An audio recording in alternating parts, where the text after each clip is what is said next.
गुरुवर प्रणाम। मैं संजय कुमार। आज बात कर रहे हैं नई शिक्षा नीति के विजन डॉक्यूमेंट में पार्ट 1 स्कूल एजुकेशन।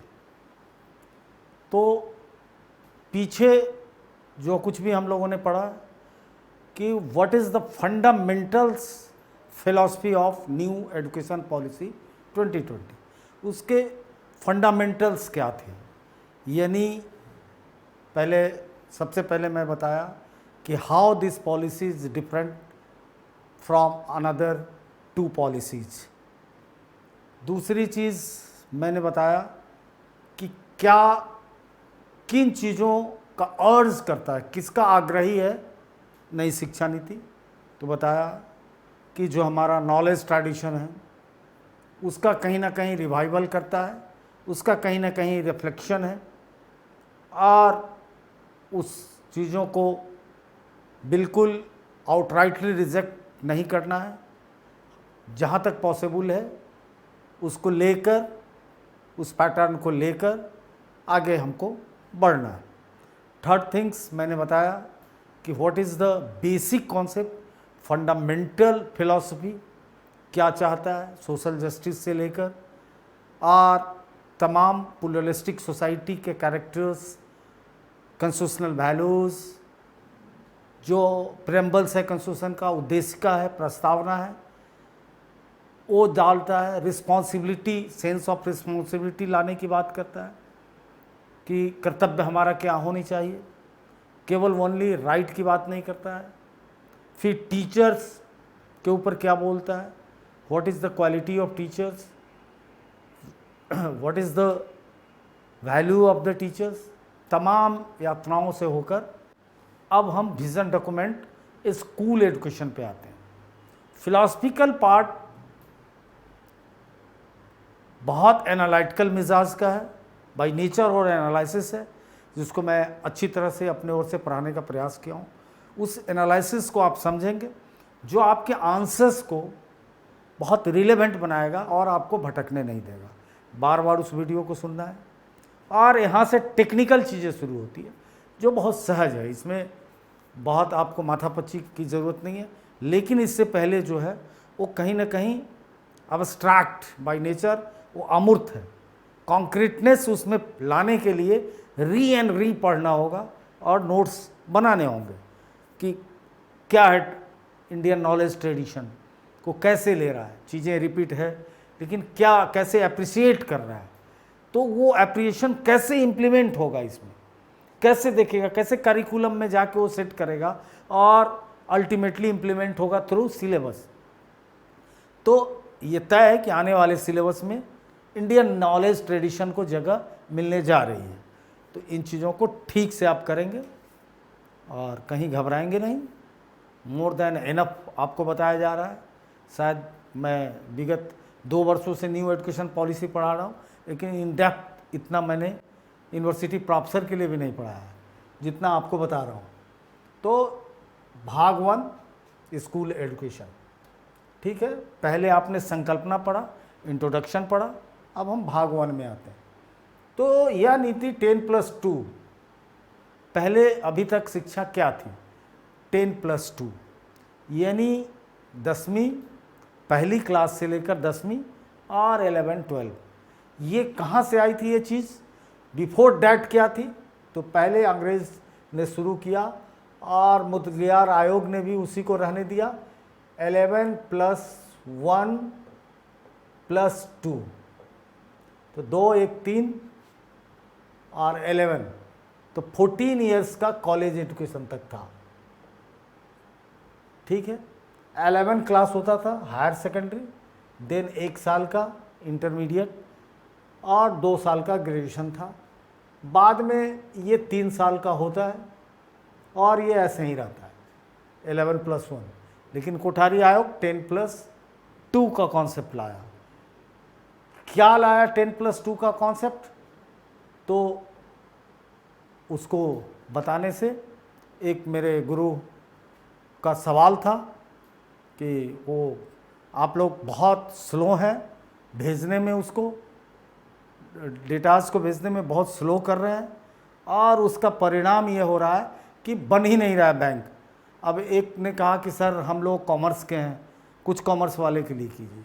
तो चलिए उस प्रॉब्लम को यहीं पे मैं सॉल्व करता हूँ कि 10 एक कॉन्सेप्ट था कि जनरल एजुकेशन होगा, जीई मीन्स क्या होगा कि इसके अंदर सारे बच्चों को एक सामान्य पाठ्यक्रम पढ़ाया जाएगा। यानी बिफोर डैट 8th के बाद चॉइसेस शुरू हो जाता था, लेकिन कोठारी कमीशन ने ये फील किया कि नहीं, 10वीं तक सबको साइंस पढ़ना ज़रूरी है, मैथ पढ़ना ज़रूरी है, लैंग्वेज पढ़ना ज़रूरी है, और मतलब एवरीथिंग।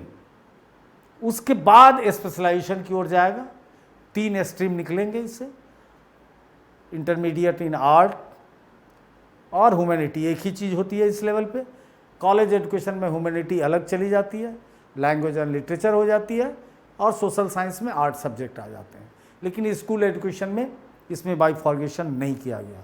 देन क्या किया गया, साइंस का एक स्ट्रीम 2 भाग में बनाया गया, एक physics chemistry bio, physics chemistry math. एक एक्स्ट्रा सब्जेक्ट की बात थी, कोई मैथ भी ले सकता था, और मैथ सब में कॉमन था, लेकिन और कुछ भी कॉमन नहीं था एक दूसरे में। उसके बाद जो कॉमर्स वाले थे कॉमर्स ले सकते, साथ में वो इकोनॉमिक्स भी ऑप्शन था, उनके लिए मैथ भी ऑप्शन था। आर्ट वाले के लिए मैथ ऑप्शन था। Math is everywhere but another subject is not everywhere. अब सवाल है कि कॉमर्स से क्या क्वेश्चन पूछा जा सकता है। तो बहुत अच्छा क्वेश्चन बनता है कि भाई कॉमर्स को 12 में ही क्यों कहीं से ऊपर से ड्रॉप किया जाता है। तो कॉमर्स तो शुरू स्कूल एजुकेशन से नहीं है। जनरली जो लेमैन परसेप्शन है, this is not my perception, this is not my answer. तो जब वो परसेप्शन ही नहीं है तो मैं तो आंसर दूंगा नहीं। तो सवाल है बहुत सीधा एक जगह पूछ लिया कि कॉमर्स, आप स्कूल टीचर हैं और कॉमर्स में एकदम से आपको बच्चा को दे दिया गया, पैराशूट से ड्रॉप कर दिया गया, तो हाउ इट टैकल। गुरुजी भी घबरा गए कि भाई क्या होगा। बिल्कुल सही बात है, उठा के उन्होंने कह दिया गलत किया। Never. Genesis of all subject, सारे सब्जेक्ट की मातृत्व कहाँ छुपी हुई है? कक्षा 1 से चालू होती है, सब कुछ चालू हो जाता है। क्या है कक्षा 1 का सिलेबस? डे 1 से, फ्रॉम वेरी बिगनिंग, अंग्रेज के ज़माने से लेकर, हंटर कमीशन से लेकर, कि पहले रीडिंग, पढ़ना और लिखना सीखे बच्चा, और उस पढ़ने लिखने में भाषा स गणित, न्यूमरिक सेंस, न्यूमरोलॉजी। तो जब वो नंबर सीख रहा है तो वहीं से कॉमर्स चालू है, वहीं से साइंस चालू है।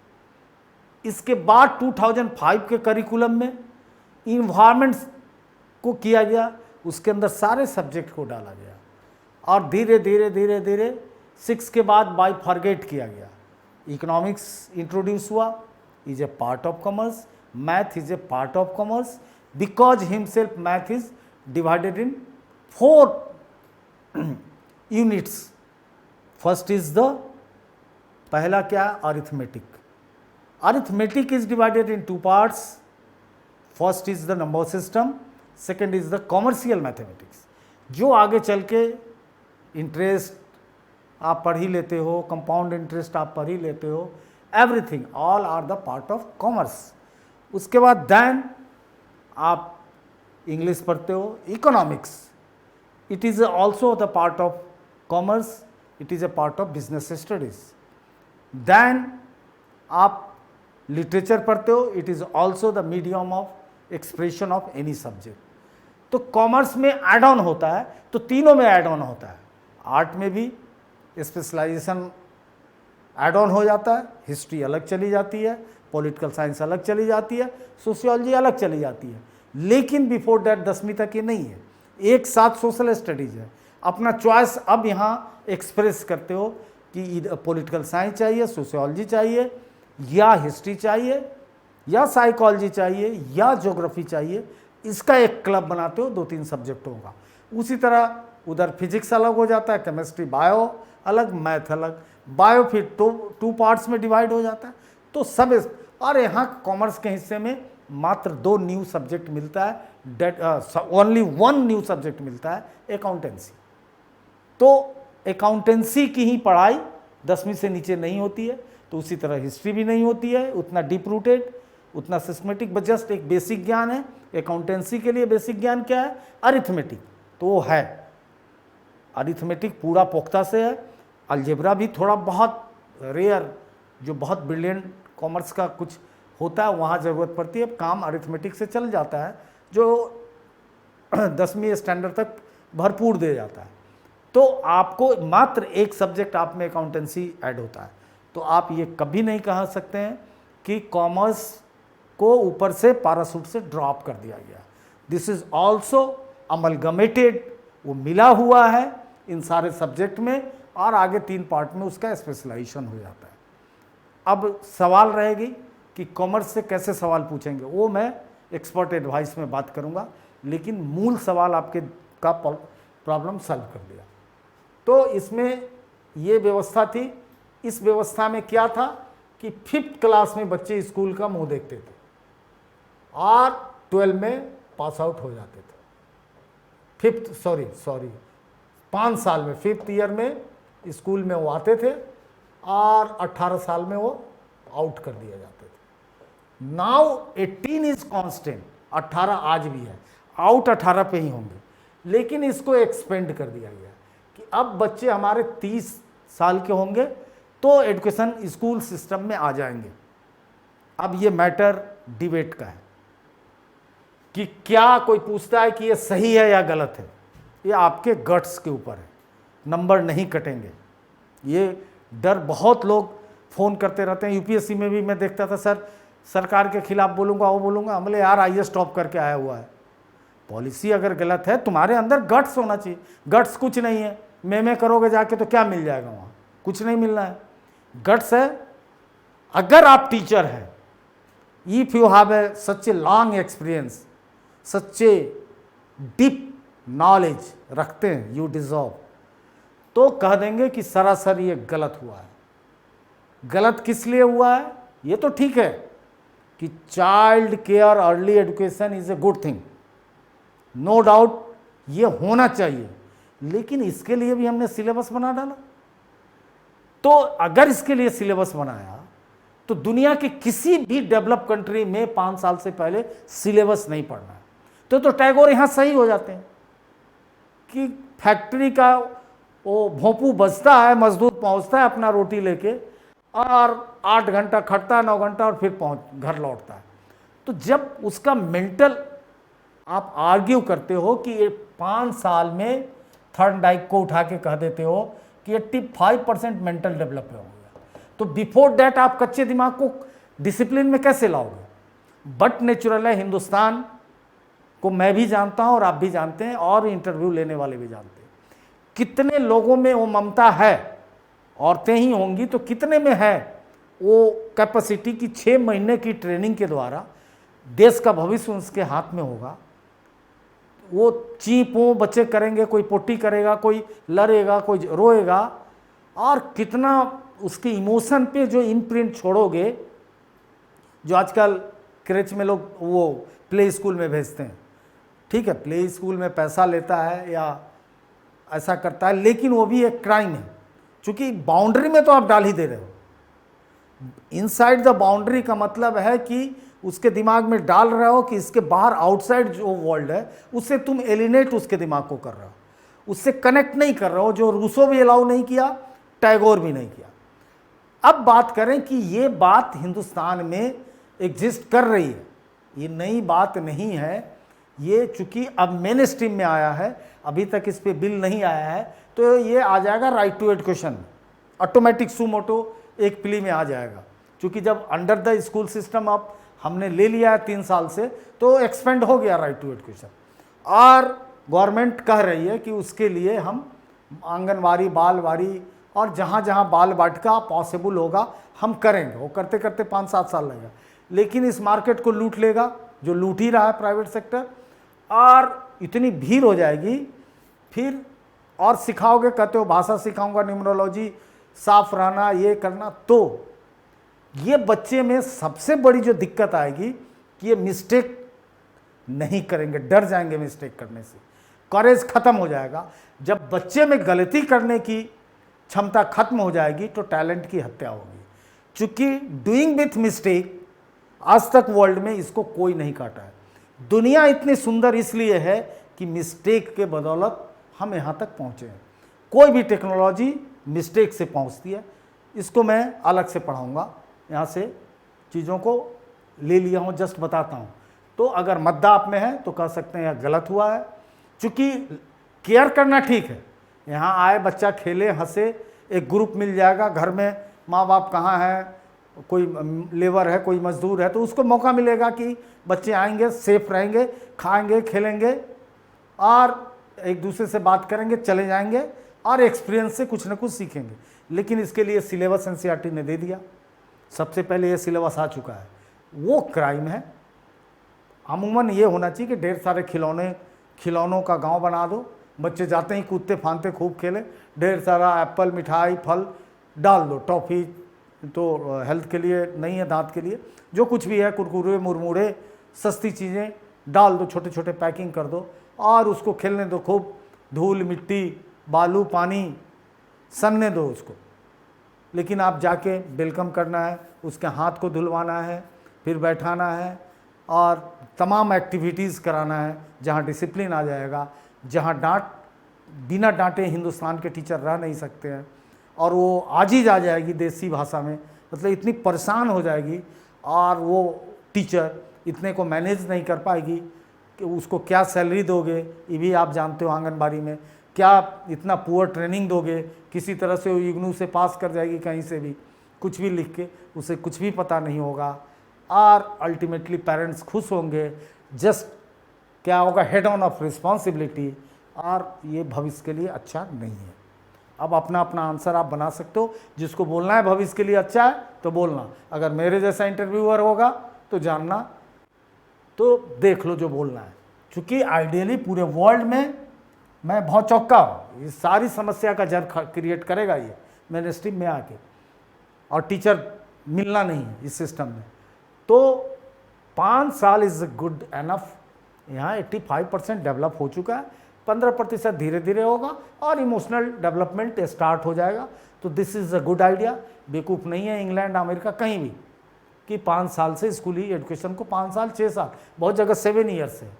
तो जो शुरू करता है और उससे पहले वो कम्यून में बड़ा होता है, मतलब सोसाइटी में बड़ा होता है, पेरेंटिंग में बड़ा होता है। लेकिन एक समस्या है, शहरों में न्यूक्लियर फैमिली होता जा रहा है।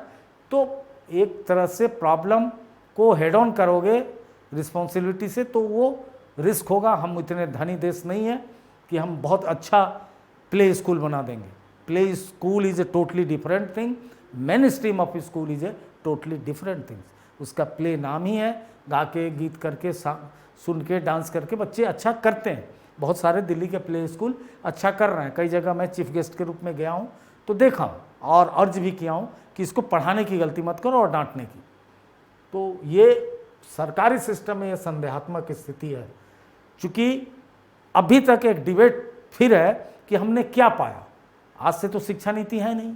तो कहीं ना कहीं हम उसी मोड़ पर हैं जहाँ से जर्नी हमने स्टार्ट किया था। ये तो बिल्कुल लगता है कि हम सर्कुलर पाथ पे हैं कि फ्यू पॉपुलेशन का फ्यू लॉट, ठीक उसी तरह से जो अगर डिफरेंट मेटल का छल्ला बना दिया जाए, सोने का, एल्युमिनियम का, लोहे का, सबको एक दूसरे पर चढ़ा दिया जाए और हीट दिया जाए, सारे छल्ले अलग हो जाएंगे, अलग अलग टेम्परेचर पे सब अलग हो जाएंगे। तो डिफरेंट काइंड्स ऑफ छल्ला हमको दिखने लगेगा, रिंग्स दिखने लगेंगे। लेकिन उससे क्या हुआ है, बच इसलिए जाता है कि दशमलव में भी सक्सेस रेट मिल जाता है, अच्छे हो जाते हैं, हाईली पॉपुलेटेड कंट्री है तो सक्सेस रेट बढ़ जाता है, वो आदमी देश चलाता है, घर चलाने लगता है। लेकिन क्या हो रहा है कि जो अमीर गरीब का रेशियो है, इतना regional disparities, income disparities, mental disparities, हर ढंग के डिस्पैरिटीज़ उसके चलते फाइंड आउट हो रहे हैं और बहुत बड़ा गैप बन रहा है बिल्कुल खाई, गर्त, खाई और पहाड़ का, तो वो गर्त को शायद ये मिटाने में सफल नहीं होगा। ये एक ऑब्जेक्शन है, वरना 3 साल से पहले से भी है, नथिंग इज़ न्यू, और उस ढंग से चले। अगर विदाउट, मुझे उम्मीद नहीं था कि इसके लिए प्रॉपर सिलेबस दे देंगे, लेकिन इन्होंने दे दिया है। अब क्या है, 5 + 3 + 3 + 4, इसको 4 सेगमेंट में इन्होंने बांटा है। अब 4 सेगमेंट में बांटा है तो 5 इयर्स का मतलब है बच्चा 6-7 साल का हो जाएगा, जिसमें 3 साल से लेके क्लास 2 तक के बच्चों को रखना है। 3 साल प्रैप मान लो, 5 साल में वो क्लास 1 में आएगा, या 6 साल में भी आएगा, कोई 5.5 में आएगा। 5 एंट्री रखा गया है, नॉट बिलो 5। उसके बाद 6 से 1 साल 5 में आता है तो 6 और 7 2 साल, और 3 उधर 5 साल तक वो इस सेटअप में रहेगा और दूसरी कक्षा पढ़ेगा।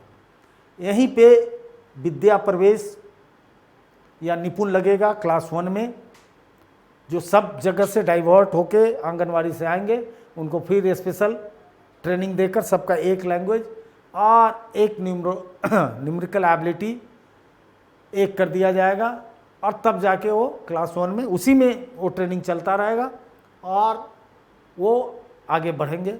उसके बाद ये 3 इयर्स सेटअप में आ जाएंगे, यानी तीसरी, चौथी और 5वीं यहाँ आएंगे, जिसको बोला जाता था पहले अपर प्राइमरी, लोअर प्राइमरी। अब प्राइमरी नहीं, ख़त्म हो गया, एलिमेंट्री चालू है बहुत दिनों से। तो ये लोअर एलिमेंट्री का पार्ट ये दोनों बनता है, जिसका इन्होंने नाम दिया है, बताता हूँ। उसके बाद 3 इयर्स में डाला है कि हमने क्या देखा, 3, 4, 5, 6, 7, 8 इस 3 इयर्स के अंदर डाला है, और इसमें 9, 10, 11, 12 को इनकलकेट किया है। तो एक नई व्यवस्था में इसको रीऑर्गेनाइज किया है। वर्तमान में 3 से 6 वर्ष के बच्चे 10+2 वाले ढांचे में शामिल नहीं है, ठीक है, वो आप जान गए। 6 वर्ष के बच्चे या 5 वर्ष के बच्चे को कक्षा 1 में प्रवेश दिया जाता था, और अब 3 वर्ष के बच्चों के लिए प्रारंभिक बाल अवस्था देखभाल शिक्षा, ECE, एलिमेंट्री या early child care and education को शुरू किया गया है। नेक्स्ट, अब इस डायग्राम से आप क्लियर समझ जाओगे प्रीवियस क्या था और नया क्या है। तो इधर हिंदी में है, इधर इंग्लिश में है। प्रीवियस एकेडमिक स्ट्रक्चर, तो इन्हें मैं बताया कि 16 से 18 उम्र वर्ग के लोग थे, और इसमें जाते थे 10वीं तक, 6 से 16 तक, ठीक है। अब ये कन्वर्ट कर गया, नीचे फाउंडेशनल स्टेज कहा जाता है इसको, जिसमें 3 इयर्स आंगनवाड़ी, 2 इयर्स 1 और 2, 6 से 8 एज ग्रुप का ये खेल है, 3 से 6, 5 के बाद 5+ के बाद एंट्री मिल जाएगी। उसके बाद प्रिपरेटरी, फाउंडेशन के बाद प्रिपरेशन, उसके बाद मिडल, उसके बाद सेकेंडरी। तो अब सेकेंडरी स्टेज में 9 से 12 के बच्चे आ जाएंगे। यही 4 पार्ट में डिवाइड नए पैटर्न में किया गया है, पुराना 2 पैटर्न में था।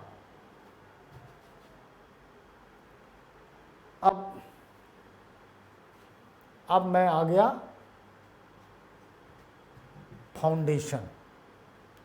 फाउंडेशन प्रारंभिक जो स्टेज है, यानी 3 साल से 6 साल के बच्चों के बारे में हम बात कर रहे हैं।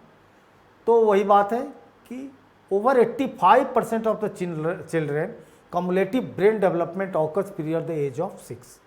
85% ब्रेन डेवलप हो जाता है। क्या डेवलप होता है?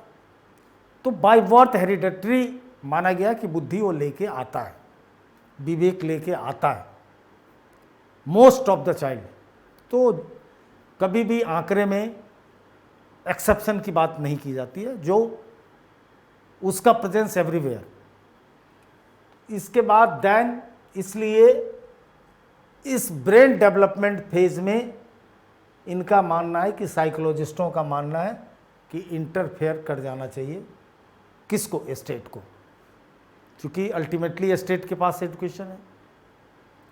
तो जब स्टेट को इंटरफेयर करना चाहिए, नो ऑब्जेक्शन माय लॉर्ड, कोई गलती नहीं है, स्टेट को करना चाहिए, क्योंकि स्टेट यहाँ करके उसके हेल्थ कार्ड को भी बनाता है, उसके फूड एंड न्यूट्रिशन को भी देखेगा। वो हर पेरेंट के पास इतनी अक्ल नहीं है। आज भी हिंदुस्तान मध्यकाल में भी जीता है, वर्तमान में भी जीता है और 100 वर्ष आगे भी जीता है। तीनों हिंदुस्तान का दर्शन आप कर सकते हो by thought process. Second thing, now India is divided in 3 parts. जो मैंने नहीं कहा था, वन ऑफ द ग्रेटेस्ट या one of the honest IAS officer BD Pandey, once upon a time he was the chairman of the tribal commission of India. उसमें ये recommend किया था, गवर्नमेंट उस रिपोर्ट को खोलने को तैयार नहीं हुई, और मध्य प्रदेश कैडर के थे, अब चले गए पेंडेमिक में। वन ऑफ द ब्रिलियंट, कभी पढ़ना BD पांडे। तो उन्होंने कहा now India is divided in 3 parts, one is the India, second is Hindustan, third one is the हिंदुस्तानवा। सो मैं इसको इससे भी कोरिलेट करता हूँ और इसको भी कोरिलेट करता हूँ कि आपको मध्यकालीन और एक साथ रहते हैं। ये नहीं सोचना कि मैं बड़ा एडवांस हूँ, एक साथ हो। आप भी चलते हो दिल्ली में, बिल्ली रास्ता काटेगा, रुक जाओगे। PhD हो, मैंने डॉक्टर्स बच्चों को देखा, डॉक्टर्स बच्चों को देखा, और कहीं नहीं, मौलाना आज़ाद में। आज से 20 साल पहले वहाँ मैं गेस्ट बन के गया था इंडस्ट्रियल साइकेट्री के एक सेमिनार में। जितनी लड़कियां थीं नॉर्थ ईस्ट का छोड़कर, सबके दाहिने पैर में काले धागे बंधे हुए थे। अभी भी कई लड़कियां, पेरेंट्स मेरे दोस्त हैं, मिलने आती हैं, डॉक्टर हैं। मैंने बहुत धिक्कारा कि तुम क्या इलाज करोगे, क्यों बांध लिए? तो किसी ने कहा कि अच्छा होता है, पैर में पेन नहीं होता है। अरे ढेर चाल चला जाए, एक डॉक्टर बांध रहा है। पेन होने की एक पूरा फिलॉसफी है मेडिसिन में कि लड़कियों को जनरली पेन इसलिए होता है कि खाने पे ध्यान नहीं देती हैं, और हर महीने उनका होमोग्लोबिन बाय नेचुरल डिस्चार्ज होता है।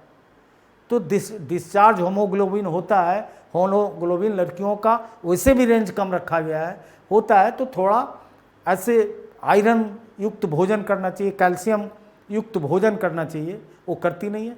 तो क्या है, मध्यकाल में जी रहे हो, टीचर प्रिंसिपल होकर भी बहुत देखोगे कि ये काम करेंगे ही, वो मानेंगे नहीं इस काम को करने से।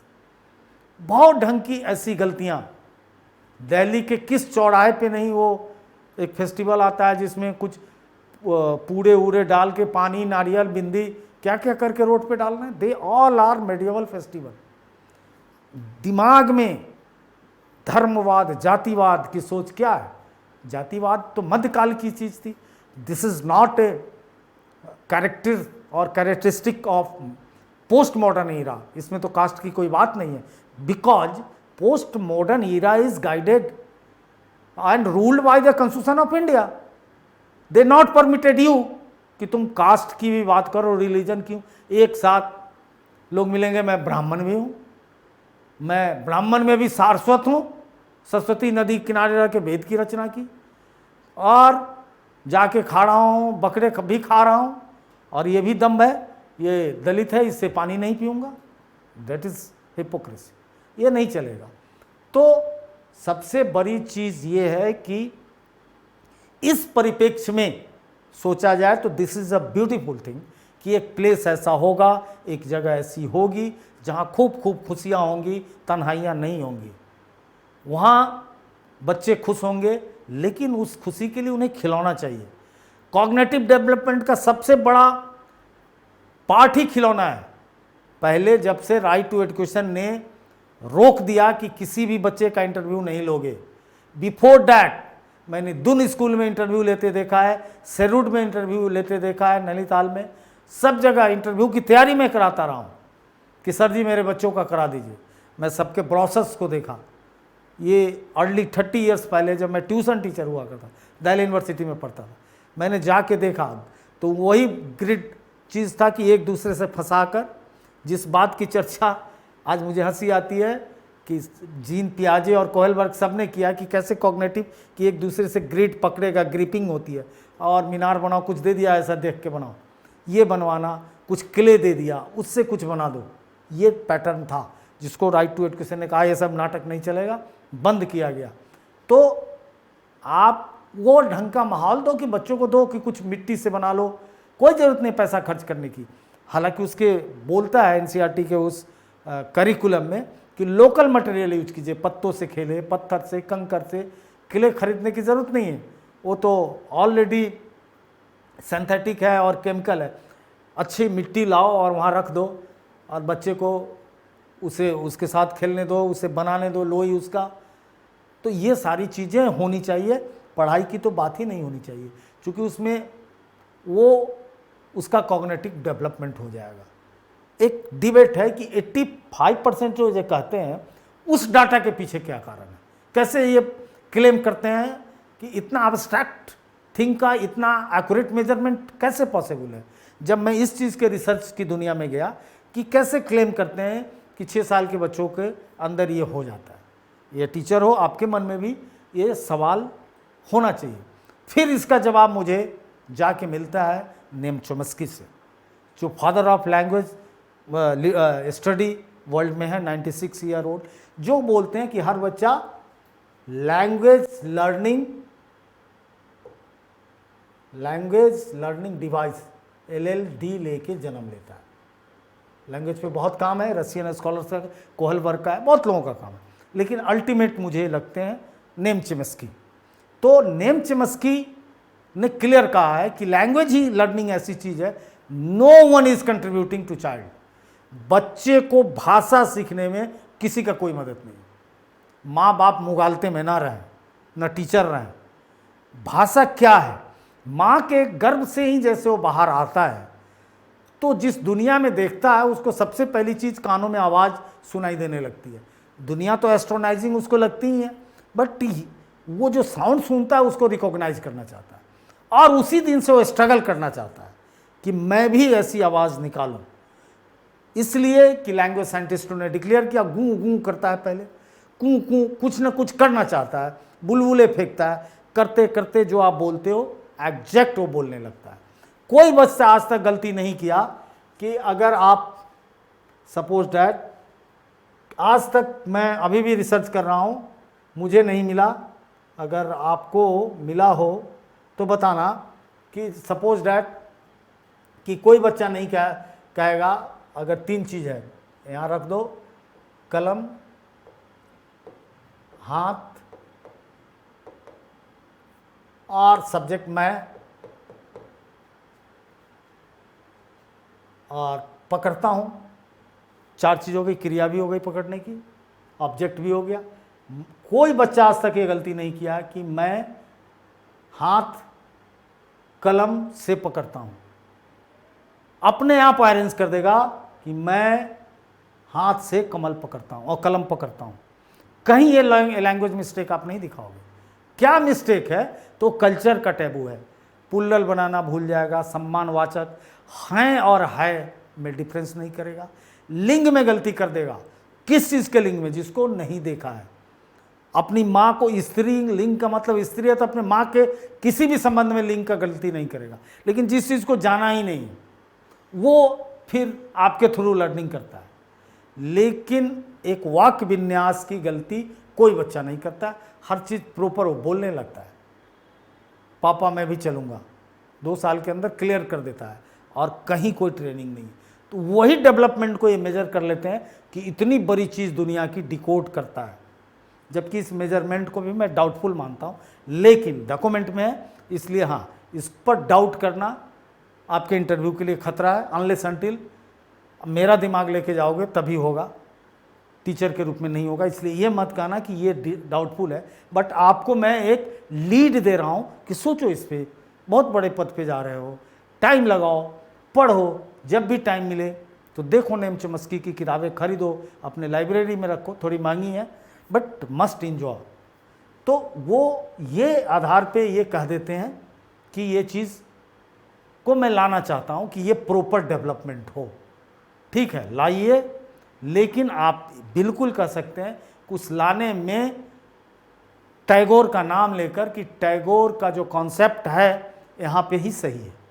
आगे कौन, टैगोर डिबेट के मैटर है, क्योंकि टैगोर कभी स्कूल गए नहीं है और रूसो की तरह वो सोचते हैं, और ज़माना बदल गया है, मास एजुकेशन में वो पॉसिबल नहीं है, क्योंकि देश बहुत बड़ा है और उसमें एक शांति निकेतन उन्होंने चलाया, उनके बाद तो वो नहीं चला, तो संभव नहीं है। लेकिन यहाँ पे टैगोर बिल्कुल सही है कि आप एक फैक्ट्री में किसी को जैसे भेजते हो वैसे भेज रहे हो।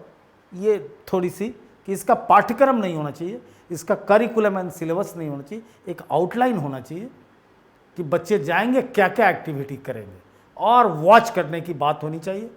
और बहुत ज़्यादा चाहते हो तो सीसीटीवी कैमरा लगाओ कि उसकी मॉनिटरिंग करने वाला करे कि कोई टीचर बदमाशी तो नहीं कर रहा है, उसके साथ कोई बुलिंग तो नहीं हो रही है, कोई ऐसा कुछ नहीं इन्वायरमेंट बन रहा, और छोड़ दो उसको सेफ साइड में। तो ये हुआ। नेक्स्ट,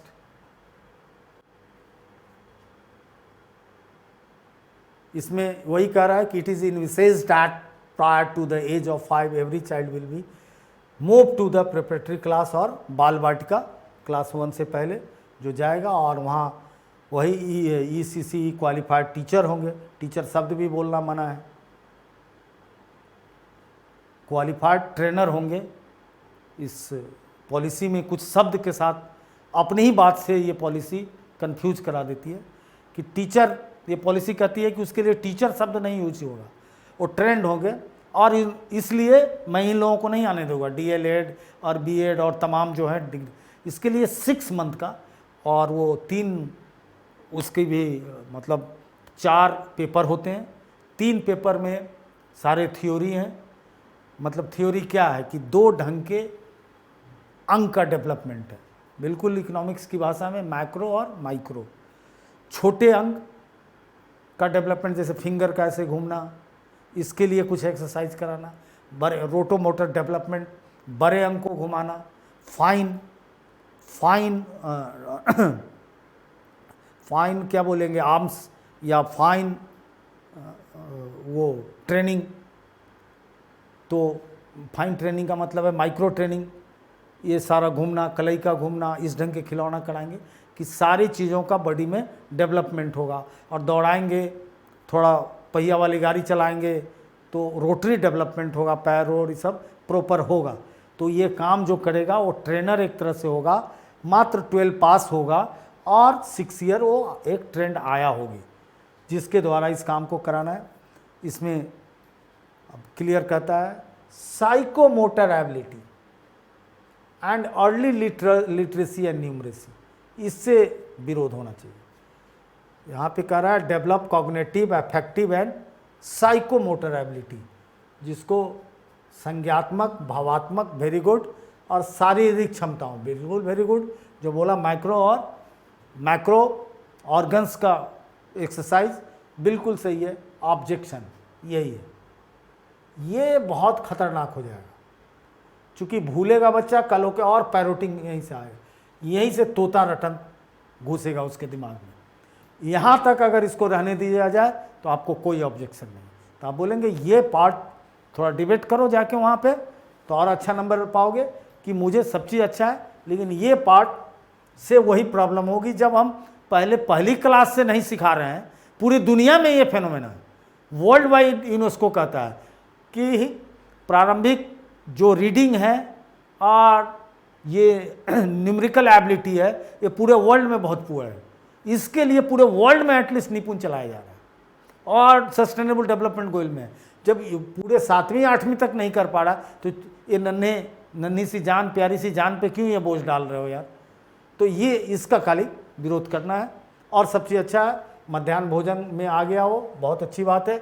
वहाँ पे स्वास्थ्य कार्ड बनेगा, टीका लगेगा, जांच पड़ताल होगा, everything is a very nice, very good, जो पहले से हो रहा है। नथिंग इज़ न्यू, जो आंगनवाड़ी का काम है। अब वहाँ पर आंगनवाड़ी कार्यकर्ताओं को कहीं सैलरी नहीं मिल रही, वो अलग एक समस्या है।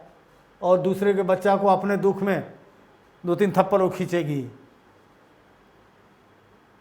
और एक और मज़ेदार बात है कि अब इसमें समझना है कि इसके लिए रिस्पॉन्सिबल कौन कौन से मंत्रालय हो रहे हैं। एक मंत्रालय की ये चीज़ नहीं है, ले तो शिक्षा विभाग लिया है, मेन स्ट्रीम में लाया, लेकिन इसको समझो कि शिक्षण विधि की जिम्मेवारी ह्यूमन रिसोर्सेज, जो अब शिक्षा मंत्रालय हो चुका है। ये डॉक्यूमेंट में लिखा गया, उसके बाद नाम बदल दिया शिक्षा मंत्रालय, पहले पेज पे लिखा हुआ है, भीतर नहीं बदला हुआ। चूँकि डॉक्यूमेंट आने तक शिक्षा मंत्रालय नहीं था। याद रखिएगा, कहीं पूछ न दे कि अब भारत का मानव संसाधन मंत्रालय का क्या नाम है, तो आप ये ना कहते कि मानव संसाधन। याद रखिए 2020 जुलाई, डेट याद करना चाहते हैं तो 27 जुलाई, दिन जानना चाहते हैं तो बुधवार, लेकिन याद नहीं रहेगा, इसलिए मत पढ़िएगा उस चक्कर में। सीधे 2020 में या जुलाई तक शिक्षा मंत्री कौन था, तो निशंक।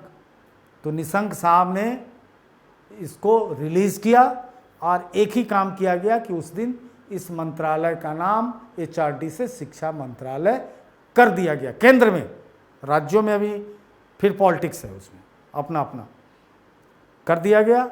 और फिर सवाल यहाँ से एक उठ जाता है कि शिक्षा मंत्रालय ह्यूमन रिसोर्सेज कब किया गया, तो 1986 में नई शिक्षा नीति जब आई, at the time of late prime minister Rajiv Gandhi, तो शिक्षा विभाग का नाम, जो प्राचीन काल से चला आ रहा, सॉरी विभाग नहीं, विभाग अंग्रेज ने चलाया था, और जो शिक्षा प्राचीन काल से हमारी विधा रही है, तो राजीव गांधी ने उसको HRD किया था कि इससे हम रिसोर्स तैयार करेंगे। कहीं ना कहीं मार्केट ओरिएंटेशन की ओर एजुकेशन जा रही थी तो उन्हीं दिनों, अब तो पूरी जा चुकी है, लेकिन उन्होंने कर दिया HRD, फिर इसको पलट के इन्होंने कर दिया। ये याद रखना, ताकि प्राथमिक विद्यालय के माध्यम से पूर्व प्राथमिक विद्यालय से नियंत्रण सुनिश्चित किया जा सके। उसके बाद इसके सिलेबस, यहीं से ऑब्जेक्शन है कि इसका सिलेबस, प्लानिंग और इम्प्लीमेंटेशन का क्रियान्वयन शिक्षा मंत्रालय के पास है। मानव संसाधन बोलना ही मत, अब भूल ही जाओ, फंसा देगा ये। तो मानव संसाधन के पास है क्या, यहाँ पे टेक्निकल क्वेश्चन है कि इसमें कौन कौन से स्टेक होल्डर है, कौन कौन से हिस्सेदार है। तो department of education, government of India, जिसका क्या काम है, सिलेबस, उसका इम्प्लीमेंटेशन और प्लानिंग, तीनों इनका काम है, शिक्षा संबंधी काम।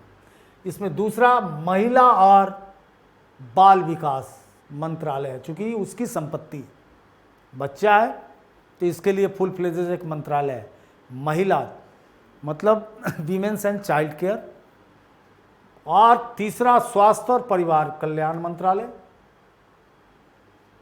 क्यों वो इन्वॉल्व है इसमें, क्योंकि पूरा स्वास्थ्य देखना है, टीकाकरण, जो मेजर और प्राइमरी वैक्सीनेशन है वो यहाँ होगा, इसलिए स्वास्थ्य और परिवार कल्याण मंत्रालय इन्वॉल्व है। और एक और मंत्रालय को इन्वॉल्व किया गया है, मिनिस्ट्री ऑफ ट्राइबल अफेयर्स, जनजातीय देखभाल मंत्रालय। चूँकि पॉपुलेशन में पुलरसिटी होगी, ट्राइबल इलाका में ट्राइबल बच्चे होंगे, तो उनकी जिम्मेवारी ट्राइबल अफेयर्स के पास है। तो कुल शिक्षा मंत्रालय, महिला और बाल विकास मंत्रालय, स्वास्थ्य मंत्रालय और ट्राइबल अफेयर्स, 4 मिनिस्ट्री इस करिकुलम में, इस पॉलिसी में इन्वॉल्व है। एक बहुत अच्छा क्वेश्चन बनता है कि ये कैसे चलेगा और इसमें कौन, क्या शिक्षा मंत्रालय के अलावा और कौन है। तो आपको बताना होगा कि कोई क्यों है, ये भी फिलॉसफी, चूँकि सबका काम इन्वॉल्व है इसलिए 4 है, आगे नहीं है। पहली क्लास से ये मत सोच लेना पूरे शिक्षा में नहीं है, पहली क्लास से केवल शिक्षा मंत्रालय है। बिफोर डैट बच्चे 4 की संरक्षण में पलते हैं, इसलिए 4 है। उसके बाद बोला है कि इस सबको देखने के लिए एक टास्क फोर्स का गठन किया जाएगा, सब मंत्रालय से मिलकर, जो इनका पूरा करिकुलम कैरी आउट करेंगे। यह सुनिश्चित किया जाएगा कि प्रत्येक स्कूल में शिक्षक स्टूडेंट PTR रेशियो 30:1 हो, और सोशियो इकोनॉमिक जहाँ बैकवर्डनेस है वहाँ 25:1 1 हो। ये भी क्वेश्चन है कि कितना, तो ये राइट टू एट क्वेश्चन ही कहता रहा, ये इसको वहाँ से उठा के ले लिया गया। और कक्षा स्तर से नीचे के बच्चों को वही मूलभूत साक्षरता, संख्या ज्ञान सिखाने के उद्देश्य से शिक्षकों की ट्रेनिंग होगी, सीपीडी होगी, बल्कि ये चालू भी हो गई है कई जगह, पहले से भी होती रही है। Professional development in parent foundation literacy and numeracy, ये पहले भी होती रही है, आज भी ये होने लगी है सीपीडी, कि उनको इस पर्पस से ट्रेंड किया जाएगा। उसके बाद वर्तमान में समय में इसी के सभी तक पहुंच नहीं होने के कारण बच्चों का एक बड़ा हिस्सा प्रथम कक्षा में प्रवेश पाने से कुछ ही हफ्तों बाद अपने सहपाठियों से बिछड़ जाते हैं, और इसलिए एनसीईआरटी और एससीईआरटी के द्वारा कक्षा 1 के विद्यार्थियों के लिए अल्पकालीन 3 महीने का प्ले आधारित स्कूल तैयारी मॉड्यूल बनाया जाएगा, जिसकी गतिविधियां वर्कबुक होगी, जिसमें अक्षर, ध्वनियाँ, शब्द, रंग, आकार, संख्या आदि शामिल होंगे। इस मॉड्यूल को क्रियान्वित करने में सहपाठियों और अभिभावकों का योगदान है। अब फिर एक ही अच्छी चीज़ है, ये क्या कर रहा है कि जो इसी में लेट आया, कंपल्सरी तो है नहीं, लेट आया और उम्मीद है कि बहुत जल्दी अब वो चला जाएगा, पहली क्लास में चला जाएगा, अपने दोस्तों से बिछड़ जाएगा, और बड़ा हिस्सा चूँकि सब जगह है नहीं, इसी हर कोई नहीं पहुंचा पाता, तो कोशिश कर रहा है कि इसको 3 महीने का 90 डेज का एक ट्रेनिंग प्रोग्राम करके, कि ताकि इसको कोई दिक्कत ना हो। और ये इनसाइड और आउटसाइड, मतलब ये आप समझ जाओ कि मूलतः ये ट्रेनिंग इसी का पार्ट नहीं रहेगा, इम्प्लीमेंटेशन के इसके रूप आ गए हैं। ये पार्ट क्लास 1 को दे रहा है कि देखो कोई बच्चा बहुत जल्दी गया और आ गया, वो एज उसका हो गया, अपने नोडल स्कूल में आ गया, प्लान्ड एडमिशन के तहत अलग अलग जगह से आ गया। अब आ गया तो तुम सबसे पहले एक करो सबके मेंटल लेवल को, कि इतना वेल इन्फॉर्म हो है कि नहीं। ये इस बात से मैं इनकार नहीं करता हूँ कि ये सबसे अच्छा चीज़ है। ये चीज़ अगर सीधे 5 साल में डालो और इस 90 दिन को बढ़ा के 180 दिन कर दो ना, और ये चीज़ें अगर आप यहाँ सिखाते हो तो 5 साल 85% मेंटल मैच्योरिटी भी पा चुका है, और वो मेंटली डिस्टर्ब नहीं होगा, उसमें डूइंग विथ मिस्टेक मरेगा नहीं, वो खूब मिस्टेक यहाँ आके करेगा क्योंकि समझ गया। नहीं तो 3 साल बच्चा बहुत छोटा होता है, वो भयातुर कुछ बताएगा भी नहीं घर में, क्योंकि भय इतना ज़्यादा उस पर हावी होता है, दे कांट एक्सप्रेस। और यहाँ से क्या होगा कि पेरेंट के केबलिंग डिस्कनेक्ट हो जाएगा। पेरेंट वही सफल हुए हैं धरती पे जो अपने चाइल्ड के साथ केबलिंग करते हैं। केबलिंग मीन्स क्या? कम्युनिकेशन डेवलप करते हो। अगर बच्चा आपसे दूरी बना रहा है कुछ भी कहने को, तो this is a great psychological problem, you must notice it. आप बच्चा हर चीज़ बताए हो, पेरेंटिंग का ये मतलब है कि कुछ भी करके आता हो, उसके दिल में प्यार, मोहब्बत, नफ़रत, दोस्ती, गाली, जो कुछ भी है वो अगर आपसे वो शेयर करता है, एक एक गप शेयर करता है, तो आप समझिए कि आपकी केबलिंग ठीक हो रही है। कम्युनिकेशन ठीक होगा तो सारा प्रॉब्लम ट्रांसफ़र करेगा, आप उसके शक्ल से, बोलने से सब चीज़ समझ जाओगे। और शहर में मैं एक चीज़ अच्छा मानता हूँ शहरीय जीवन में, कि जनरली पेरेंट बच्चों को बस स्टॉप तक छोड़ने जाते हैं, उसमें बच्चा बहुत सारी बातें बता देता है अपने माँ को, या बाप जाते हैं तो अब फिर उसको लेने जाते हैं, तो स्कूल की बहुत सारी चीज़ें, आज मम्मी ये मज़ा आ गया, ये हो गया, ऐसा हो गया, बताता है, गौर से सुनिए और वहीं पे कुछ ज्ञान आप दे सकते हैं। तो केबलिंग होना चाहिए। तो इसमें कहता है सहपाठी और अभिभावकों का भी योगदान लिया जाएगा कि एक दूसरे से लर्निंग करे। तो this is a good part. लेकिन ये क्लास 1 में ऑब्जेक्शन कहाँ है अच्छी तरह आप जान गए, उसका नोट्स बना लीजिए और बोलिए, मत घबराइए कि आपका नंबर कोई काट ले रहा है। The digital infrastructure for knowledge sharing, DIKSHA. अब यहाँ पे क्वेश्चन बनता है व्हाट इज दीक्षा? तो the national repository high quality resources foundation literacy and numeracy will be made available on digital infrastructure for knowledge sharing. Digital infrastructure for knowledge sharing एक बहुत बड़ा संकट ये 5-7 साल से आ रहा है। क्यों आ रहा है ये मैं क्लास में नहीं बता सकता हूँ, आप अपना अनुमान लगाएं। शॉर्ट फॉर्म तो किसी का कुछ बना देता है।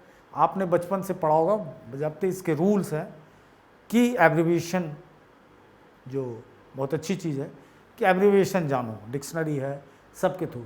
आजकल जो 5-7 साल से शब्द आ रहे हैं मेरे और आपके समझ में नहीं, कुछ भी जो कान को थोड़ा सुनने में अच्छा लगे बोल दिया जाए। अब जब शब्द को मैं डिकोड करता हूँ तो मैं फंस जाता हूँ, समझ में नहीं आता है। उसी ढंग का ये है, इसलिए अभी याद ही नहीं रहता कि digital infrastructure for knowledge sharing. अब शेयरिंग के 3 अक्षर को ले लेना, ये दीक्षा कहलाता है, ये याद रखिएगा। ऐसा प्रॉब्लम नीति आयोग में भी आता है, बहुत सारे चीज़ों में। National institute for transforming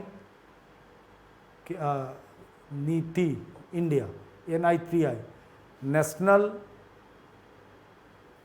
institute for transforming India, ये है। अब इसमें आयोग काहे लग गया मुझे समझ में नहीं आया। आयोग तो कहीं है नहीं, इसका नाम तो ये है। इससे पहले एक आयोग हुआ करता था, योजना आयोग, तो उसका नाम बदला गया, तो बड़ी कन्फ्यूज़न है। इसलिए ठीक से इस काम को कीजिएगा। Digital infrastructure for knowledge sharing, Diksha technology, जो क्या करेगी, टीचर्स और हेल्प करेगी bridge and any language barrier that may exist between teachers and student will be piloted and implemented. क्या कर रहा है कि बुनियादी साक्षरता और संख्या ज्ञान पे उच्चतर गुणवत्ता वाले संसाधनों का एक राष्ट्रीय भंडार उपलब्ध कराया जाए।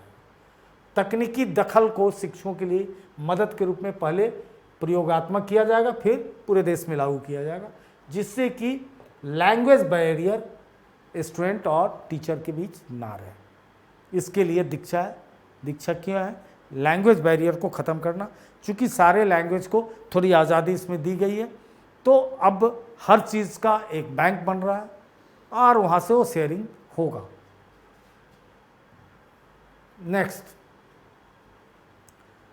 2030 तक प्री स्कूल को माध्यमिक स्तर में 100% ग्रॉस इनरोलमेंट रेशियो के लक्ष्य को आगे बढ़ाना है।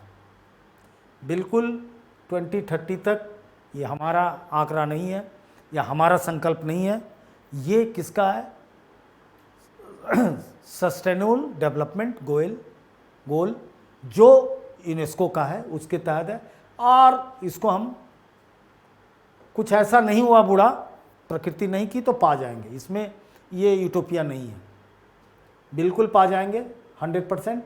क्योंकि जिस रफ्तार से बढ़ रहा है एजुकेशन के प्रति लोगों का, और गवर्नमेंट रिसोर्सेज भी ठीक ठाक पेनिट्रेशन है, quality is another thing, but चीज़ें को मदद कर रही है। क्या मदद कर रही है? तो मैंने बताया था कि we are now living in the stage of industrial revolution 4। Industrial revolution 4 की क्या ब्यूटी मैंने बताई थी? One is the artificial intelligence, second one is the machine language, third one is the data science, और फोर्थ आप कह लीजिए clean energy या इन्वायरमेंटल फ्रेंडली एनर्जी, कुछ भी कह लीजिए, रिन्यूएबल एनर्जी। तो इतना जल्दी डेटा का ट्रांसफ़र होगा और आर्टिफिशियल इंटेलिजेंस ऐसी चीज़ हो जाएगी कि आप बहुत ज़्यादा नहीं तो मात्र 3 साल में आपको खुद ही नहीं पता चलेगा कि क्या हमने किया था और आज क्या हो गया। पूरा कॉन्सेप्ट एजुकेशन का बदलने जा रहा है, पूरा कॉन्सेप्ट, आमूल चूल परिवर्तन, एक शब्द है ना, ड्रास्टिक चेंज होने जा रहा है एजुकेशन और हेल्थ सेक्टर में, और इंडिया उसको लीड कर रहा है, करेगा। तो ये सारे लक्ष्य पाना आसान है, ड्रॉप आउट भी कम होगा। और क्यों ऐसा होगा तो फिर समझ जाइए, चूँकि जो चीज़ का रोना भी हम रो रहे हैं, टीचर का रोना, रिसोर्सेज का वो सेंट्रलाइज होने जा रहा है। 200 चैनल 2000 में कन्वर्ट कर जाएगा और ऑनलाइन क्लासेज और तमाम चीज़ें ऐसी हो जाएंगी कि कहीं ना कहीं ह्यूमन रिसोर्सेज कम होता चला जाएगा और टेक्नो फ्रेंडली इन्वायरमेंट बन जाएगा। तब बिल्कुल ये आसान है, चूँकि इलेक्ट्रिफिकेशन भी ठीक ठाक हो चुका है देश में, डाटा के फ्लो के लिए और जो कुछ भी टेक्नोलॉजी है, डाटा केबलिंग है, वो गाँव तक पहुँच चुका है और कुछ 2020 तक ही उसका लक्ष्य था, लेकिन 1 साल में वो पूरा हो जाएगा। तो ड्रास्टिक चेंज एजुकेशन में आएगा। उसके बाद पूर्व प्राथमिक कक्षा 12 तक की शिक्षा व्यावसायिक शिक्षा से देश के सभी बच्चों को सार्वभौमिक पहुंच का अवसर देगी। यानी concern national effort will be made to ensure universal SNM affordable opportunity all children for the country to obtain quality holistic education including vocational education. तो अब एक शब्द एजुकेशन में बड़ा पैराडॉक्सिकल लगता है और बहुत डिस्प्यूटेड वर्ड है, हॉलिस्टिक एजुकेशन। इस शब्द ने सबसे ज़्यादा शिक्षा का नाश मारा है। बराबर हॉलिस्टिक एजुकेशन बाबा के भी डायरी में मिलता है, मीन्स गांधी जी, और अंग्रेज भी हॉलिस्टिक हॉलिस्टिक हॉलिस्टिक। जहाँ जाओ, मैंने पूछा, मेरे मित्र थे, अब पता नहीं इधर 5, 7, 8 सालों से बात नहीं हुई है, कोरोना में हैं कि चले गए। वो ICSE बोर्ड के सेक्रेटरी थे, फैंथम फ्रांसिस, जो दून स्कूल में मैथ के टीचर रहे थे और राहुल जी के गुरु रहे थे, राहुल गांधी जी के। तो माइनॉरिटी कोटे से एक मेंबर ऑफ पार्लियामेंट रिजर्व था पहले, अब नहीं है, लोकसभा वो बने थे। तो इज़ माय गुड फ्रेंड। उन दिनों मैं मीडिया में था तो उन्हें बहुत मैं मदद करता था। बराबर जब पूछो कहीं ले जा हॉलिस्टिक अप्रोच है। बोले अरे यार सुनो फैंथम साहब, आप तो अंग्रेज हो, एंग्लो इंडियन हो, ये हॉलिस्टिक कह के हमारे देश में हल क्यों चला रहे हो? ये जो खेत की ज्योति जो हल से होती है वो खेल कर रहे हो। What is holistic? हमारी चेतना जब अरविंदों में हम ढूंढते हैं, जब जेना कृष्णमूर्ति के पास जाते हैं, तो हमारा भारत का हॉलिस्टिक कॉन्सेप्ट क्या है? या एक बहुत अच्छी बात कर रहा है इन दिनों न्यूज़ में Shashi Tharoor, one of the मतलब great scholar in Indian politics, not in only in India, world politics में भी उनको बहुत इंटेलेक्चुअल माना जाता है। अब वो अलग बात है कि उनको कितना रिकॉग्निशन है पार्टी बेसिस पे मैं नहीं जानता हूँ, ना मैं पर्सनली, लेकिन उसकी किताब का मैं मुरीद हूँ। कभी आपको भी समय मिले तो डार्क एज पढ़िए, या बहुत सारी किताबें लिखी है, 23-24 किताबें हैं, वेल रेड पर्सन है और वर्ल्ड ब्यूरोक्रेसी का पार्ट रहे हुए। IAS से भी ऊपर की चीज़ होती है, जो विश्व का ब्यूरोक्रेसी सिस्टम रहा है, बहुत अर्ली एज में कर दिया। उसका हॉलिस्टिक का कॉन्सेप्ट उनके पास भी देखता हूँ। सब में उपनिषद है और इंडियन नॉलेज ट्रेडिशन है। इनका जो हॉलिस्टिक है वो सर्वांगीण विकास, खेल में भी अच्छा करो, पेंटिंग में भी अच्छा करो, म्यूजिक में भी अच्छा करो, मैथ में भी और सोशल साइंस में। ये वेस्टर्न एजुकेशन का हॉलिस्टिक है। और ईस्टर्न प्राच्यवादियों का, ओरिएंटलिस्ट का हॉलिस्टिक क्या है कि स्पिरिचुअल वैल्यूज लाओ। और ये दोनों चीज़ें कन्फ्लिक्ट में रही, और चीज़ तो लाओ ही, खेल कूद सब कुछ, स्पिरिचुअल और ये वो हो के खिचड़ी बन जाती है। और देश तो बहुत हद तक मॉडली करप्ट सोसाइटी नहीं है, उसके बहुत फैक्टर है, और हमारे मॉरल को सबसे ज़्यादा डैमेज किया है। एजुकेशन से एटलीस्ट मॉरल को आउट किया है इस हॉलिस्टिक ने। अब इनका हॉलिस्टिक का क्या कॉन्सेप्ट है ये भी समझ लीजिए इस पॉलिसी की। ये तो हॉलिस्टिक पे मैं बोला, अब आपको यहाँ पर किसी की बुराई नहीं करनी है। हॉलिस्टिक को ये ज़रूर कहना है कि it is somehow it is a very vague concept, policy to policy, person to person, and western education to eastern और या ओरिएंटल, मतलब इसमें बड़ा घालमेल सा आता है। लेकिन इस पॉलिसी के रिगार्डिंग अगर हम बात करते हैं तो कहता है कि vocational education from preschool to grade 12 तक सबके लिए वोकेशनल एजुकेशन होगा। तो इस हॉलिस्टिक में क्या होगा, क्वालिटी एजुकेशन होगा और वोकेशनल होगा। ये अपना दायरा सीमित कर लिया। और प्री स्कूल से यानी 6 क्लास से ही एक न एक कुछ ना कुछ करना होगा और कुछ ना कुछ एक्टिविटी उसको प्री स्कूलिंग से भी हम कराएंगे। अब प्री स्कूलिंग से क्या कराएंगे मैं नहीं जानता, लेकिन क्लास 6 से कहीं इन्होंने खोला है आगे कि सब बच्चों में को वोकेशनल की ओर ले जाएंगे। और आगे जो एजुकेशन पॉलिसी को देखता हूँ कि एक ब्रिज बनाया है और वहाँ पे एक गेट लगा दिया है, बैरियर। उस 2 ढंग वही हंटर कमीशन ने जो कहा था कि एक स्ट्रीम निकालो, एक नहर निकाल दो एजुकेशन से, ट्रेन लोगों का 12 के बाद ही जो वोकेशनल करके दाल रोटी में लग जाएं, देश सेवा में लग जाएं या अपना जो कुछ भी करना व्हाटएवर, और एक लो फिल्टर करके पहले ही एडमिशन के बेसिस पे फिल्टर कर दो और हायर एजुकेशन में वही जाए जो इनफैक्ट कुछ देश को दे सके, ढंग का रिसर्च कर सके, पढ़ाई कर सके। तो बाइफर्गेशन जो होता है वो ये बता रहा है कि ये अब बिल्कुल 12 के बाद ये किक करने को तैयार है, जो एक अच्छी बात है, जो इस देश में पहले हो जाना चाहिए था। लेकिन अब एक बहुत बड़ी संभावना है कि पहले होता तब भी बेरोजगारी का वही हालत। लेकिन 4th इंडस्ट्रियल रिवोल्यूशन से कनेक्टेड एजुकेशन सीधे हो रहा है और ये चीज़ें डेटा वोटा की प्रैक्टिस, और हर बच्चा अगर कोडिंग सीख लिया या मशीन लैंग्वेज सीख लिया तो तहलका मचा देगा।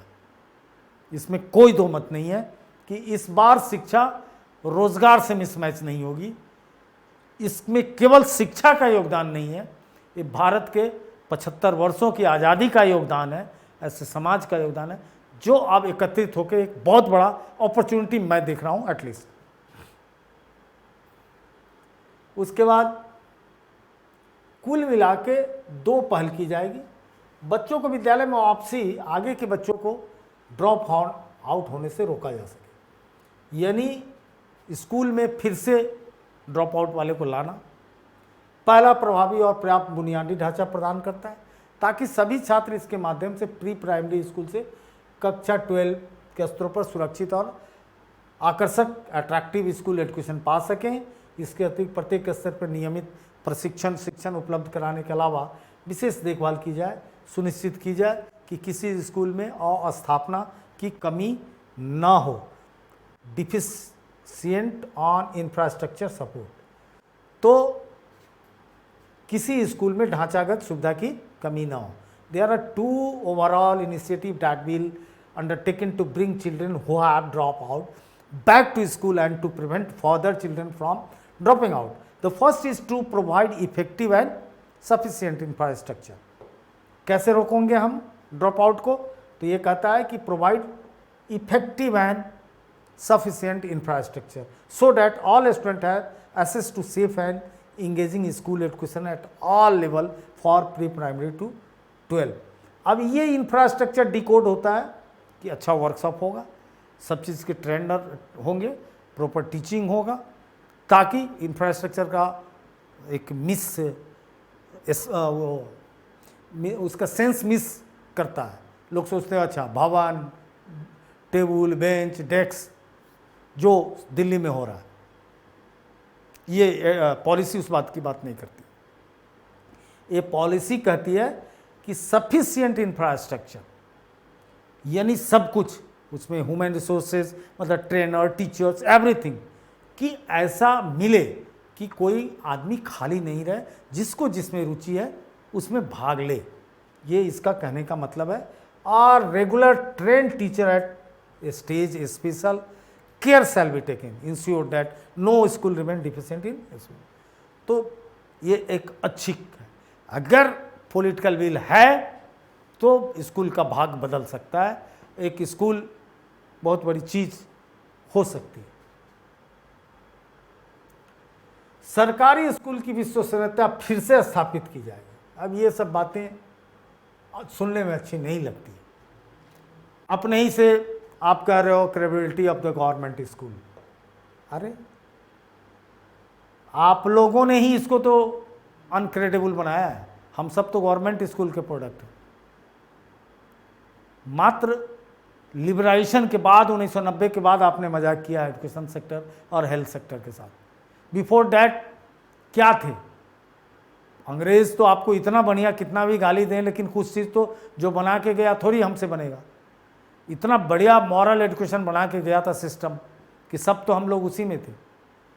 तो आप स्वीकारते हो, ठीक है, धन्य हो, स्वीकारना अच्छी बात है। शैल बी री एस्टैब्लिश। अब ये बताइए कि इसका क्या सेंस है? ये सरासर जो गाली बक रहे हैं आप कि इंफ्रास्ट्रक्चर आप नहीं दें, टीचर्स आप नहीं दें, फैसिलिटी आप नहीं दें, ब्यूरोक्रेटिक सेटअप के अंदर स्कूल रखें। यही एक ऐसा बेवकूफ़ देश है जहाँ टीचर का मालिक एक बाबू एक आईएएस होता है जिसको नहीं पता है। वो अंग्रेज़ थोप गए, क्योंकि अंग्रेज़ को क्या करना था? शासन करना था। तो उनका जो आईसीएस ऑफिसर था, उसकी जो ट्रेनिंग की गाइड है, जो मैं बीच बीच में कहीं कहीं बोलता हूँ, जो जिससे क्लास में रेफरेंस लिया जाता है, कि मैंने कहा था कि भारत क्या हमको सिखाता है, ये करके speech what can be learn from India. तो मैक्स मुलर का जो स्पीच है, जो आईसीएस ट्रेनिंग के दौरान वो इंग्लैंड में ट्रेंड कराते थे, तो उसमें कहते थे, तो उनको इतनी मोटी सैलरी थी, इतने पावर्स थे कि ये एक यंग 18-19 साल का लड़का तूफान खड़ा कर देता था। अब इतना पावर था कि आप सोच के दंग रह जाएंगे कि एक बार एक आईसीएस ऑफिसर इंग्लैंड गया और ट्रेन में जा रहा था, और इंग्लैंड की कुछ फैमिली थी, तो उसका बच्चा जो व्यवहार कर रहा था, तो आके वो फैमिली पूछती है कि क्या आप इंडिया में, इसके पापा आईसीएस ऑफिसर है? बोलिए हाँ। उसी समय चेन पुल करके उतर गया वो परिवार कि मेरे बच्चों को भी बर्बाद न कर दे। अब यहाँ नौकर चाकर घोड़ा गाड़ी, आज भी कर्टेल होते होते कितना पावर है उसके पास। आज भी डायरेक्टर ऑफ एजुकेशन कहीं भी कितना पावरफुल लगता है। एक 30-32 साल का लड़का जिसका विजन ट्रेनिंग उस ढंग का नहीं है। बड़ा एक, मैं इस आपके फोरम से भी कि आप लोग जब यूपीएससी कर जाओ तो आप लोग एक कैंपेन चलाओ कि दुनिया में जो भी भाषाएं हैं लगभग, और दुनिया भर के सब्जेक्ट यूपीएससी में है, एजुकेशन क्यों नहीं सब्जेक्ट? अगर एजुकेशन सब्जेक्ट होगा तो एटलीस्ट धोखे से भी कोई आईएएस बनता है एजुकेशन को लेकर, तो वो उस मर्म को समझेगा। तो स्पेसिफिक पोस्ट था, अंग्रेज आईसीएस बनाते थे डायरेक्टर, तो पूरी हर चीज़ की उसकी ट्रेनिंग होती थी कि क्या एजुकेशन, किस ढंग का एजुकेशन होना चाहिए। और जो जीवन बिता दिया शिक्षा करते करते, त्याग कर दिया, उसको एक आईसीएस ऑफिसर उसको समझाता है, बेवकूफ़ बनाता है। तो ये गलत बात है। तो उससे जब तक आप नहीं निकालोगे एजुकेशन को, बात चली थी, इस पॉलिसी ने बात नहीं किया, बात चली थी कि हो सकता है यूपीएससी में ये सवाल उठ जाए कि एजुकेशन कैडर क्यों नहीं बना दिया जाए, इंडियन एजुकेशन सर्विस आईएएस क्यों नहीं हो, जो एटलीस्ट एडमिनिस्ट्रेशन को ही देखे। ठीक है, टीचर उससे नहीं आए, लेकिन एडमिनिस्ट्रेटर तो आईएएस करके आए। दुनिया भर का जिन लोगों का ये आईएएस नहीं चाहते हैं छोड़ना, अपना लॉबिंग हो गई, क्योंकि उनको लगता है अरे बहुत लुक्रेटिव डिपार्टमेंट एजुकेशन भी है मेरे पास, जब मन करता है गुरुजी लोगों को हाँकते रहते हैं, विरोध कर दिया। और कह क्या दिया कि सेंटर स्टेट रिलेशन में तनाव आएंगे, स्ट्रेन आएगा। व्हाई? बिकॉज एजुकेशन में कॉन्करेंट लिस्ट में है, स्टेट का पार्टिसिपेशन बहुत ज़्यादा है। अरे आएगा तो आएगा। कहाँ दो ढंग के सर्विस हैं, यूनियन सर्विस, संघीय सेवा। कहाँ दिक्कत है कलेक्टर को, कहाँ आईपीएस को दिक्कत है? वो तो उसी सर्विस के तहत है। लोकल लॉ एंड ऑर्डर तो स्टेट का सब्जेक्ट है, वो आईपीएस इंप्लीमेंट करा रहा है। और एजुकेशन तो एटलीस्ट कॉन्करेंट लिस्ट में है, क्या दिक्कत है? उसे होने नहीं देना है, क्योंकि अपनी जमींदारी वहाँ चलानी है कि पैरेलल एक डिस्ट्रिक्ट में कई उस रैंक के ऑफिसर हो जाएंगे तो दिक्कत होगी, पावर कर्टेल होगा। तो ये प्रॉब्लम बहुत बड़ा एक संकट है। अगर बना दिया जाए, आज भी आपसे पूछता तो मस्ट भी, जो जिसको जाने वही उसका मालिक बने। यही बात तो कई बार उठाया गया। हाँ, थैंक्स टू मोदी गवर्नमेंट जिसने लैटरल एंट्री दी है। सिविल सर्विस के अंदर जो जिस फील्ड का जानकार है उसको ज्वाइंट सेक्रेटरी पे लाया गया है, लैटरल एंट्री दी है। हालांकि ये लोग विरोध करते हैं, लेकिन मैं लैटरल एंट्री का विरोध नहीं करता हूँ कि एटलीस्ट इंडस्ट्री का स्पेशलाइज आदमी यहाँ जा रहा है, एटलीस्ट मार्केटिंग का जा रहा है, इनसे ज़्यादा अच्छा कर रहेगा। उसी तरह एजुकेशन का भी लैटरल एंट्री दिया जाए और उनके हाथ में एजुकेशन पॉलिसी इम्प्लीमेंटेशन हो। सबसे पुअर इम्प्लीमेंटेशन है। कोई IAS डायनेमिक आ गया, कोई समझने ही वाला नहीं है, वो प्रीज्यूम करके आया हुआ है कि गुरुजी पढ़ाते नहीं हैं। मतलब टीचर को पूर्वाग्रह की आंखों से मत देखो, अपना तो देखना ही नहीं हो। टीचर आज भी सोसाइटी बची हुई है तो टीचर से, टू बी फ्रैंक, जैसा भी है, जितना परसेंट अच्छा है उतना ही परसेंट सोसाइटी बची हुई है। लेकिन टीचर के कंट्रीब्यूशन को कोई डिनाई नहीं कर सकता है, और इस आधार पे क्रेडिबिलिटी तो ठीक है। अब आप इसको जैसे ले, फिर से कैसे करेंगे, मौजूदा स्कूलों को उन्नयन करेंगे, अपग्रेडेशन करेंगे, उसका एक्सटेंशन करेंगे, अतिरिक्त गुणवत्ता बना के करेंगे।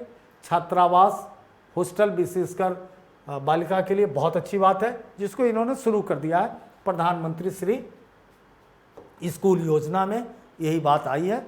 जो मैं रिटर्न के लिए तैयारी करवाया था तो उसी समय में डिक्लेयर कर दिया था कि प्रधानमंत्री श्री आएगा, और आ गया। और मुझे उम्मीद थी कि ये लाल किला से घोषणा होगी, लेकिन वहाँ से ना होकर कुछ दिन पहले हुई है। सभी बच्चों को अच्छे स्कूल और समुचित स्तर पे ले जाने की बात होगी। अब उसमें भी एक डिबेट है। प्रधानमंत्री ग्राम श्री योजना स्कूल का जो बना रहा है, क्योंकि एक बात कहीं ना कहीं सवाल खड़ा करता है, वो कितना सही है अपने ऊपर।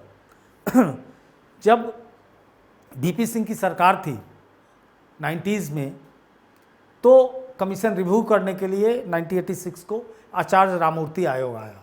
गांधीयन थे, बहुत बड़े योग्य टीचर थे, उन्होंने जीवन गांधीयन फिलॉसफी को दे दिया। तो उन्होंने कहा कि बंद करो इसको। किसको? तो जितने भी नवोदय, जवाहर नवोदय स्कूल है, स्पेशल ट्रीटमेंट स्कूल खोल रहे हो टैक्स पेयर के पैसे से, एक स्कूल में सब सुविधा है और कहीं नहीं। और वो राजीव गांधी जी का सपना था कि हम मॉडल स्कूल बनाए, लाई के दून स्कूल। लाई के दून स्कूल जब वो मॉडल स्कूल बनेगा तो कुछ तो प्रतिभा हमारी चलेगी, ठीक है। उसी पर कई स्टेट ने भी अपना प्रयोग किया, जैसे शीला जी ने आपके यहाँ प्रतिभा विद्यालय किया, आज केजरीवाल जी का एक्सेलेंस है, सब वही चीज़ है। तो दो मत है कि वाकई में चीज़ अखरता तो ज़रूर है, लेकिन फिर लगता है कि गवर्नमेंट एफर्मेटिव एक्शन में उसको हम एक्सेप्ट कर लेते हैं। ना मामा से कान्हा मामा अच्छा। एक कहावत है हमारे यहाँ कि अगर आपके पास मामा नहीं है, मतलब मैटरनल अंकल नहीं है, अगर है भी तो एक ही आंख से दिखता है तो बेटर है, 9 से तो एक बेटर है। तो इन डेट्स बाई द रीज़न कि होना चाहिए। लेकिन अब गवर्नमेंट के पास रिसोर्सेज की कमी नहीं है। अब हम बहुत अच्छा इंफ्रास्ट्रक्चर कंट्री का तैयार कर चुके हैं। गवर्नमेंट कर सकती है कि सब स्कूल का एक प्रॉपर स्टैंडर्डाइजेशन होना चाहिए। ये चीज़ें खासकर आप हर को आग्रह करता हूँ कि अपना एक विज़न ज़रूर बना लीजिए, तो उस विज़न में इन चीज़ों को डाल सकते हैं। तो इसका कैसे बढ़ाएंगे, क्रेडिबिलिटी कैसे बढ़ाएंगे? तो इंफ्रास्ट्रक्चर करके और उसको डेवलप करके, अपग्रेड करके, ठीक है, बढ़ाया जाए। सभी चरणों में प्रायोगिक आधारित एक्सपेरिमेंटल लर्निंग अपनाया जाएगा। अन्य चीज़ों के अलावा स्वयं करके सीखना, लर्निंग विद डूइंग, प्रत्येक विषय कला खेल को एकीकृत किया जाएगा, इंटीग्रेट हो जाएगा स्पोर्ट्स एंड, वो मैं बता चुका हूँ, कहानी आधारित, ठीक है, स्टोरी टेलिंग, प्रत्येक विषय में मानक शिक्षण शास्त्र के तौर पे देखा जाएगा। यानी in all stage experimental learning will be adopted including hands on learning, arts integrated and sport integrated education, story telling based on pedagogy among others. यानी शिक्षा शास्त्र के तौर पर देखा जाएगा। साथ ही विभिन्न विषयों के बीच संबंधों की खोज को प्रोत्साहित किया जाएगा। अधिगम प्रतिमान लर्निंग आउटकम, वांछनीय अधिगम परिणाम खाई को पाटा जाएगा और शिक्षा को उन्मुख किया जाएगा। कुछ ऐसा इसमें है नहीं। अब है प्रायोगिक अधिगम क्या है। जो वहाँ पीछे से आ गया। प्रायोगिक अधिगम क्या है? तो विद्यार्थी को विशेष रूप से माध्यमिक विद्यालय के अध्ययन करने के लिए अधिक लचीलापन। The student will be given the increased flexibility and choice of subject to study, particularly in secondary education, including subject in physical education, the art, craft and vocational skill, so that they can design their own path of study and life plan. Holistic development and wide choice of subject and courses year to year will be the new distinguished feature secondary school education. 3 बातें इसमें आती हैं। पहला कहता है कि flexi mode पे होगा। ये बहुत अच्छी चीज़ इसकी आ रही है कि सब्जेक्ट ऑप्शंस बहुत आ रहा है और कभी भी किसी चीज़ को आप छोड़ के दूसरे चीज़ में जा सकते हैं। अभी क्या है कि वर्टिकल डिजाइनिंग है। सब्जेक्ट का क्या डिजाइनिंग है? वर्टिकल। वर्टिकल डिजाइनिंग क्या है? तो एक दूसरे से को रिलेट होता हुआ चला जाता है।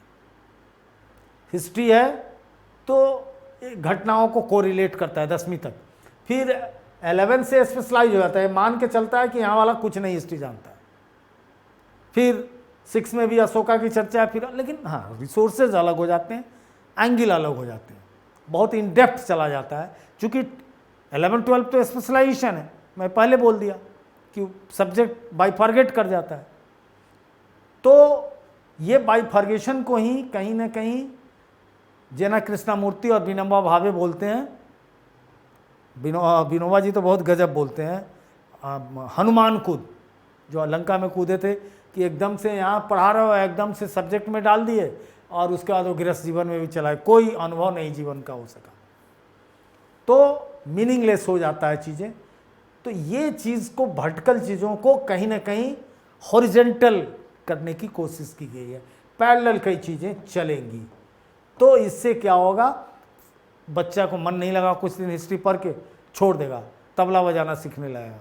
तबला बजाना मन नहीं लगा, हारमोनियम सीखने लगेगा। नहीं मन लगा तो योगा में चला जाएगा। नहीं मन लगा खो खो खेलने लगेगा। डेट्स नहीं मन लगेगा कारपेंटरी सीखने लगेगा। तो ये this is the beauty of this policy, जिसमें शारीरिक शिक्षा, कला, शिल्प, व्यवसायिक विषय ऑल आर इंक्लूडेड। तो ताकि planning of knowledge, planning of learning larger than present situation, or this must be connected with the life as well as livelihood, उससे they all connect. This is the beautiful part of this policy. Now I just stop this class, इसको देखिए और 2 तारीख को कोशिश कर रहा हूँ, कर पाऊँगा कि नहीं, अभी तक उसकी तैयारी नहीं किया हूँ, कल करूँगा। मैं एक बहुत दिनों के एक सपना को पूरे करने जा रहा हूँ बापू के जन्मदिन के दिन, कि मैं एक न्यूज़ लेटर गुरुवर के नाम से फोर्टनाइटली स्टार्ट कर रहा हूँ। अभी फ्री रखूँगा, बाद में उसका कुछ प्राइस रखूँगा, 120 रुपया, 10 रुपये महीने का। वो उससे आप अपने जीवन तक हमसे कनेक्ट रहेंगे, ताकि उसमें सारे एजुकेशन न्यूज़ को ही लाऊंगा कि कहाँ क्या हो रहा है। आपके इंटरव्यू पर्पज़ से भी बहुत इम्पॉर्टेंट है, क्योंकि करंट का जानना बहुत ज़रूरी है। और अखबार पढ़ते रहिए भाई, अखबार मत छोड़िए।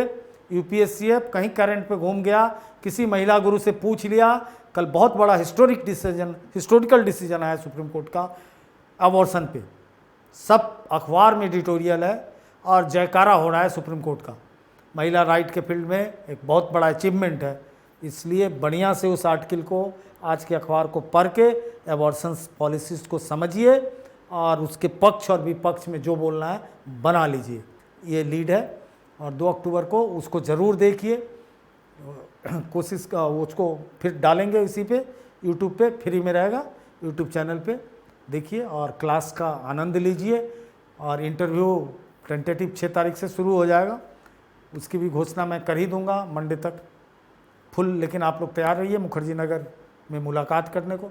कुछ लोग ढेर सारे सवाल करते हैं, कोई कहते हैं आपसे मिलना है, हद कर दिए। कल एक गुरुजी ALS पहुंचने लगे हैं 2-3 लोग कि कहाँ हैं मुझे ढूंढते हुए, तो बड़ा अजीब है भाई। मैं बता चुका हूँ कि मैं ALS का कोई टीचर नहीं हूँ, वो एक वेन्यू है, हो सकता है वो भी, अब तो लग रहा है कि वो वेन्यू मुझे बदलना होगा, क्योंकि एडमिशन की रफ्तार अच्छी है, आप लोग का ब्लेस है, तो ALS का केबिन छोटा होगा।